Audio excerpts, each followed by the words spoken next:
It's hard to imagine a time before social media. What did we do without Facebook to share every thought to the world? How did we let everyone know what Starbucks we're drinking without Instagram? Why bother talking to someone without the reward of a Snapchat streak? These tiny gadgets have become our lifelines for daily life. But where do we draw the line? Are we giving them too much power over ourselves? TikTok is the latest app that has taken the internet by storm and holds the record for the most downloaded app in the shortest length of time in history, with over 250 million downloads in the first quarter of 2020 alone. However, the app raises considerable questions about the impact it's having on users. The big one being, is TikTok affecting our attention spans? Hi, I'm Ashley, I'm 19. And I'm Claire and I'm 18. TikTok is an app that young people use. You can just post videos on it and watch other people's videos, and then some people get paid for their however many views they get, and some people get famous from it.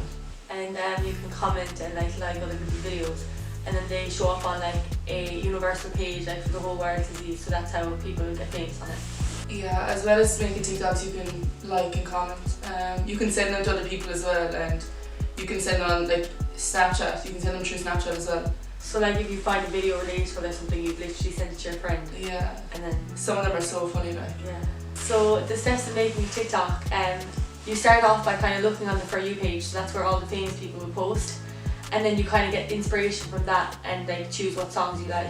And then you can hit on the sound of the video that you've just seen, and you'll be able to use that sound, and then you can make your own video.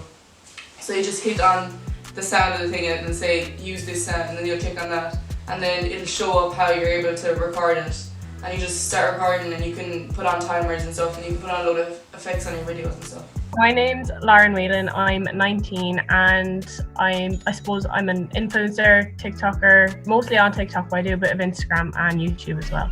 The Go House started in September, and basically what it was just bringing all the Irish creators together, not the top ones, but we were all came together as a community to make content for everyone, and we're the first content house in Ireland. Obviously there's loads all over the world, the first one was the Hype House in the US, and then it kind of tumbled on from there. But yeah, we literally just came together to make content and I suppose put a name out for Irish people for social media influencing. I hit 250k at the start of the lockdown, and I'm on 450, so I've basically gained 200k in a year, whereas in the beginning I was gaining 100k a year. When we were in the Go House, obviously we're all sharing each other's fan bases essentially. So when I went in there, if Shauna posted a video of me and tagged me, all of Shauna's followers would come and follow me, and vice versa. So we're all kind of growing each other's fan bases off each other. With TikTok, it's good because the max you can do is a minute. So you have to fit all your information. If you're doing an informative video, if you're doing a skit, it has to be within 1 minute, so people are more likely to watch it. We don't have any attention span, so if anything's over 2 minutes, so no one's gonna watch it really. If you're watching a movie, you just get bored of it. But with TikTok, the videos are different. I can watch a movie and I take out TikTok. Yeah. Oh no, this is gonna be so embarrassing. Yeah. Mine was 11 hours, 18 minutes. Mine is 8 hours and 50 minutes. 8 hours and 30 minutes. Mine's 5 hours and 18 minutes. There are 24 hours in a day. Approximately 8 are spent sleeping. That leaves only 16 waking hours, half of which many spend on their phones, mindlessly browsing through apps such as TikTok. What is this doing to us? I'm Whelan. I'm a lecturer in NUI Galway. My area is information systems, and particularly I focus on media psychology, how people use and interact with digital technology and what are the impacts of that. There are certainly some studies in terms of neuroscience and looking at the structure of people's brain and how they have evolved with heavy social media use.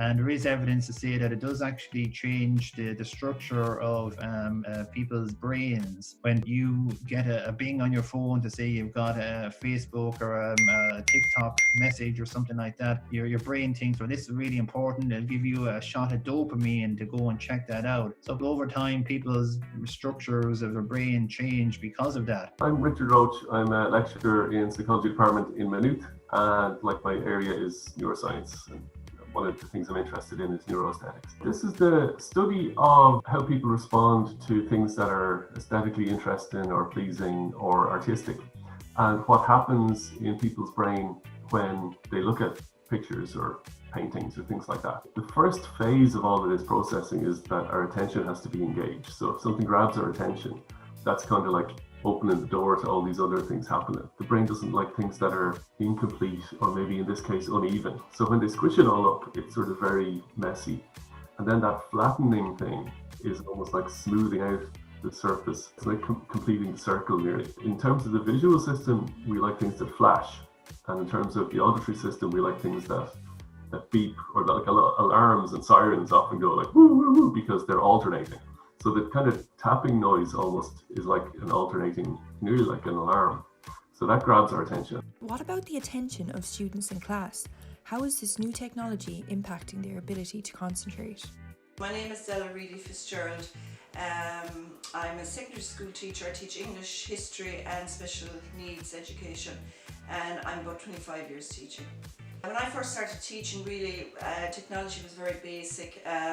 We never had a problem with, students using phones in school or whatever, anything like that. One of the main things I would notice about their focus really is that if they are on social media a lot and if they're up very late at night, their focus is very bad in school. It's really, I don't know whether it's directly the actually being on the app, or is it the amount of time that they're spending on these apps or whatever. If they're staying up, they become kind of addicted to them, and instead of maybe finishing and going to sleep at 10 o'clock, students have said to me, when I ask them for them to be candid, they'd say, oh well, I'm 12, 1, 2 o'clock in the morning, I'm on the social media, or I'm on TikTok or whatever.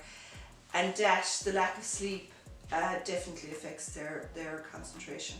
Did you know that in the first quarter of 2020 alone, TikTok had over 250 million downloads, making it the most downloaded app in the shortest period of time ever recorded? Does this surprise you?